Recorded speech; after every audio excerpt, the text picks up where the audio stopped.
по Октомвриската револуција и 45-та година, кога не е чудно кога у еуфорија собирате група од 10 луѓе и тие треба да судат и стрелат и убивате.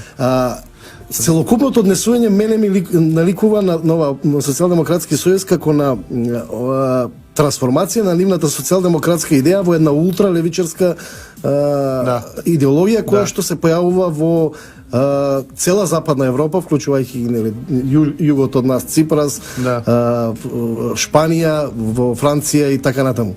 Но не со ваква матрица. Оваа рамка не е ни ултра левичарска, него ова е ултра екстремна, која што се темели на идеологијата од 45-та. Јас ќе бидам слободен и верувам дека сум прво Македонија, барам јавно СДСМ, кој што е идеолошки наследник, самите во нивниот статус се прогласи дека се следбеници на Сојузот на комунисти на Македонија, да се извини за сите политички ликвидации што ги направија по 1945 година.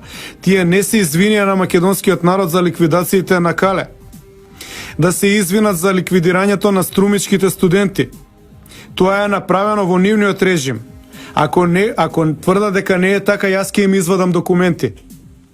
Значи, ако не се извинат, тие само ја задржуваат истата матрица и ова што денеска го зборува Заев не е ништо што е случајно или што е моментален изблик. Нивната матрица е таква да они сакаат да направат ликвидации во име на народот. Така беше ликвидиран Ченто. Така беше ликвидиран Панко Брашнаров и редица други македонски великани кои што се втемели во оваа држава, чии што споменици тие денеска сакаат да ги уништат. И мене во перспектива од 45-та до денеска сосема ми е јасно зашто екстремните нивни кругови сакаат да ги срушат спомениците.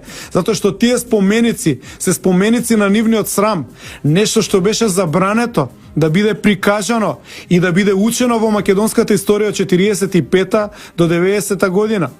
Така што ова на нив им пречи, нивниот криминал, нивниот геноцид се вади на виделина за кој што тие немаат доблест да се извинат.